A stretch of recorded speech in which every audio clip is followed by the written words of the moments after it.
The first time I saw you was like, I think y'all were doing like some event and like Steve Francis was there and like his jewelry was taken. And then I remember I was like, yo, who are these other guys? And they're like, yo, these guys are lit. And I'm like, I've never heard of them a day in my life. How? They're like, yo, in Texas, they run it. Yeah, no, I forgot.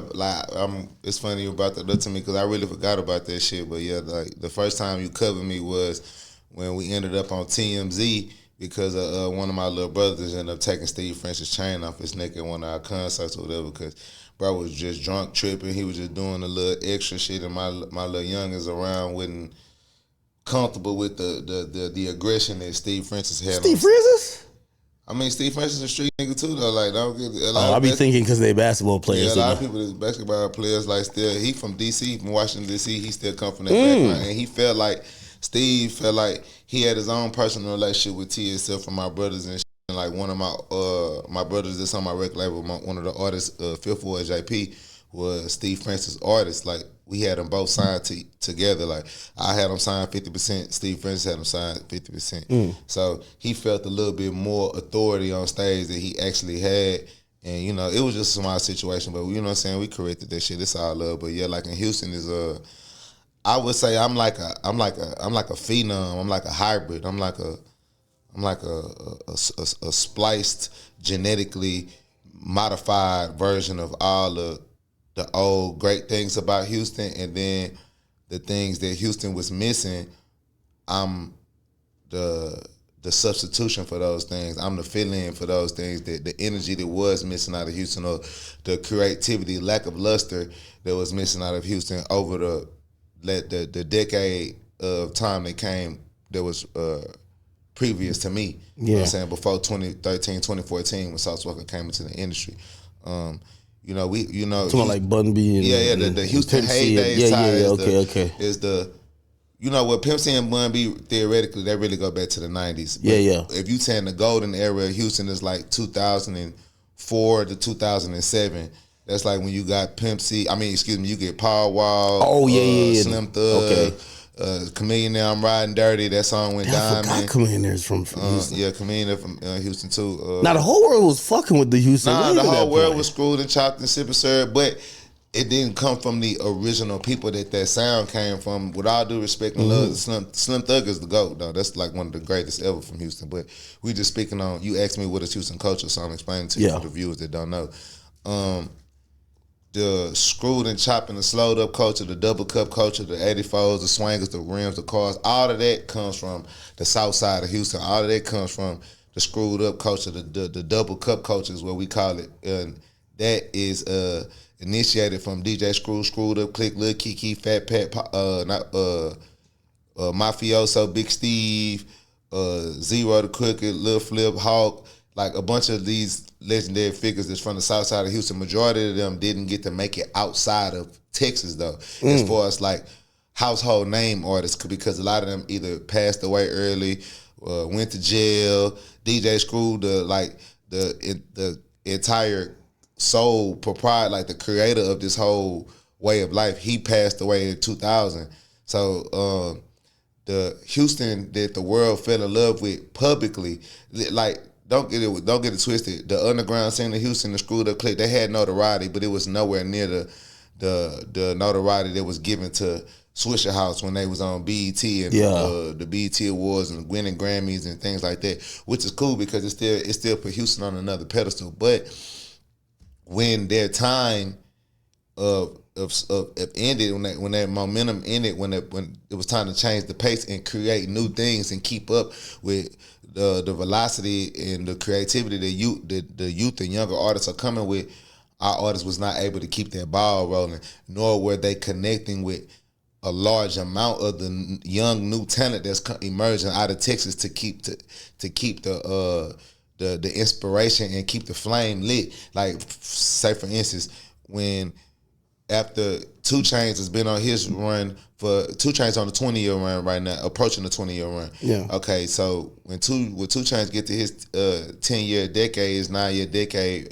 period, he reaches that plateau, and then he sees, the Migos is coming up, Young Scooter is coming up, Future is coming up, or whoever these young artists is, Rich Homie Quan. they're gonna make it their duty. They're gonna make it their job to reach out to these young. They do that a lot in Atlanta, right? That's why I said Atlanta, New York as well. Don't get it twisted. It's not just the Atlanta thing. A lot of people try to only put that on Atlanta. No, New York does it as well. French Montana, Jim Jones, the list goes on. They're not finna miss none of these little dancing wave songs that's coming up out of New York with the drill shit. True. Just because they may not be finna sit up here and clap their hands. I'd say that French got that from Atlanta though, because French went out there. I mean, wherever you got. James Harden got the Euro step from fucking overseas. He still was the best person to use it. James Harden got the Euro step. He got the Euro travel, man. This nigga was tweaking. You say what you want to say. I made them change the rules of the NBA, but also they added a gather step too because of my gameplay as well. So it's about how you look at it. But regardless, with the only thing that's consistent in life is change. You know what I'm saying? And with change comes adaptation. It comes evolution. I'm from a city and a place where people wasn't happy about evolving, even though we was in dire need of it. You know what I'm saying? It was a 10-year gap from 2007 to, well, really it's like 2004. Like what I meant to say, 2004, 2005 was like Ozone Wars, Ozone Magazine. So like from 2004 to 2014, 13, like it wasn't nothing. Like it was the only emerging artist that we had to come out of Texas from that period of time was Kurt Cobain. That was it. Travis, that was it. Was the culture always like that? Because now when I talk to like people about places they want to go to, everybody want to go to Houston. Everybody want to go to Houston, and it's been described to me as the Black Miami. Like it is, and it's almost that shifted. It shifted from like people used to say that about Atlanta. Like yo, I'm going to Atlanta. People said Atlanta was Black Hollywood. No disrespect. Oh, okay. They said Atlanta was Black Hollywood. We're gonna give Atlanta what they are and what they've done. Is Atlanta jumping like that no more? I don't know. It's not. I mean, from I don't know. It's from the opinions of what I hear from everybody else. Everybody. Yeah, and I'm talking about regular people, celebrities, and like other regular people. As far as a place to go and have fun, enjoy life, festivities, you know what I'm saying, be in urban culture, you know what I'm saying, nightlife. Houston is definitely reigning supreme in America as the #1 nightlife city in the world. It's been that way though. It's just that the emergence of the internet, people getting tired. For #1, it was a huge fear and a huge stigma that people didn't want to get around about going to Houston as well. Kind of like California. Like, people don't want to necessarily go to California if you're not involved with the politics of Bloods and Crips and all the shit that's going on in the everyday society outside of Hollywood. You don't necessarily feel comfortable going to get all the way involved and indulge in the activities that's going on in California because you're afraid or you are being cautious of the politics that follow suit. Houston is another city that's like that. That's very big, very huge on politics and associations of who you are aligned with, who you know, and who you cool with, who bring you through the city, who is rolling out the purple carpet for you. You know what I'm saying? And over the years, Houston has had a big stigma over it, where a lot of people either didn't want to deal with the politics to come see what Houston was about, or they would come to Houston and enjoy the fruits and the opportunities and the fun there, but they would try to keep it a hidden, like a secret to a certain degree, so they can get the majority of the benefits that come from being from Texas, because being in Texas it's a three-way spectrum of opportunity and success, because for #1, you have the entertainment cycle, which is the clubs, the fun, the sports. We have every sports publication that's available. We have every football team. We got all our major cities have a football team. All our major cities have a basketball team. We got baseball teams. We got hockey teams. So therefore, all of the money and the shit that trickles down from ESPN, Sports Center, all of them different type of festivities. I never looked at it like that. Yeah, all of that. It's a lot of that in Texas. You got to think, you come from a Tennessee, where or fucking, I don't know, Kansas City. We only have the Kansas City Chiefs. We don't even have a basketball team within our state.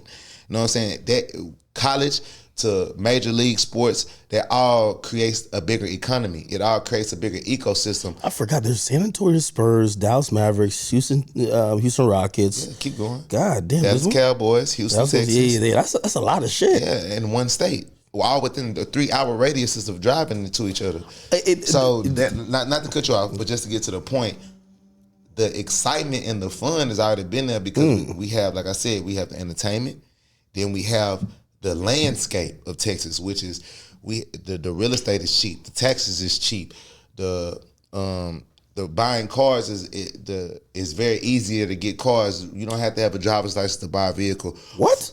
Yeah, you don't have to have a driver's license to That buy a legal? vehicle. Legally. Legally, you do not have to have a driver's license in the state of Texas to purchase a vehicle from a car dealership. Oh shit. And you can get insurance.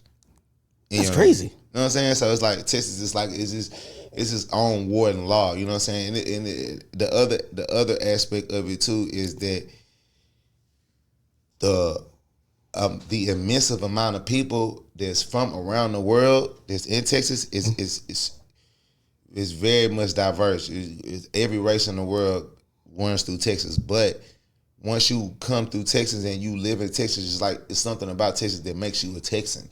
It's just like it's a huge pride and a huge culture and it's a huge lineage that everybody wants to uphold and be a part of once you've been living in the Texas market. So when people come from out of town or out of state and they come see that, it's like, damn, the food is good, the women are beautiful. I can stay out until 7 o'clock in the morning and still club hop safely. Oh, the club's open until 7? Yeah, 7 o'clock in the morning. Damn, it's closing at 2 up here. It's in Houston, especially in Houston, but in Texas, damn near period. Dallas, they kind of toned it down because it used to be in Dallas that you could stay out till motherfucking 8 o'clock in the morning too. You can be in Deep Ellum or downtown Dallas or whatever. But now they changed it. I love Dallas too. Dallas is like a little sister to Houston as far as in the entertainment or in the culture wise. But to the world, well, Houston is a bigger city too. But like Dallas is bigger in sports. Has Houston hit the Atlanta effect where I feel like Atlanta was super welcoming, and at a point they were like, all right, man, y'all out of town to stop coming out here and fucking it up. Or y'all coming out here with y'all problems. Because a lot of people, I know a lot of people that went down there. It's already, like Houston already been there before. Like Houston had a way of kicking out people that we didn't want to be inside the city before that shit was even a thing to do. Like, that's why I compared it to California. Like, California been extorting or robbing or punking or like pushing people out their city that either we just want to try you out to see what you like, if you like that or not, or we just want to get you out of our city because we don't feel comfortable with you being in the city without paying certain type of respects or without sharing whatever momentum that you have or whatever opportunity that you have. If you're not sharing that with the inner city of California, we don't give a fuck about you being on Melrose and Hollywood. Houston been like that. Houston has been a city that's right where in the midst of you feeling like it's all fun, cool, fine, and dandy. Certain groups of people will pull up on you at this particular club, at this particular outing, this particular place, and make this same place where you feel comfortable feel uncomfortable, but they gonna do it in a player way most of the time. Sometimes it's gonna be straight to the business, but a lot of the times Houston has a way of giving you a friendly welcoming to. I don't even want to use that word, but basically, so hey, listen. I remember when 6ix9ine went down way there. Of doing this shit. 6ix9ine explained to me, and it was like, it felt like it was a nice but heavy-handed way of saying, nigga, you in our city, pay some love. Like, pay some homage. I mean, that's just the truth, though. It's like, they pulled up on me at a sneaker store. You know what I mean? There's a lot of these niggas. And they're like, you coming to the club tonight, right? It's his birthday. It's just like, all right, yeah, I think we'll come there after we do a bunch of shit. But like, well, make sure you be there at a certain time. Like I said, Houston, we've been like that. And like people that come to the city from other cities that like in positions of power, like you might own a club in another city, another place. When you come to Houston and you get that experience, you want to leverage whatever you have to use that in Houston for your best benefit, so you get the most out of your stay in Houston. Like you could own Club 11 in fucking Miami. When you come to Houston, you're gonna make sure that every club owner, every bottle girl, every DJ, every regular person that make clothes in the city of Houston that you run into and you encounter that showed you a good time in Houston and linked you in those certain places and certain spots, because it's not just fun, it's a lot of money that flows through Texas as well. It's a lot of people that just sitting on grandfathered money. There's a lot of people that's just sitting on old cash from different business adventures, families that then left it over to them in heritage, or they just come up with a good ass hustle, a good ass idea that works immensely, you know what I'm saying? And then now you have power in the state of Texas. So it's like people always want to make sure that if you run into one of those people that had that power in Texas, you know, like, okay, if this dude got power in Texas, he got powers in more places than just Texas, because most people want to utilize the Texans when you're in the business of trade, trafficking, entertainment, wholesale and retail. Like, Texas is a huge market and a huge demographic for that.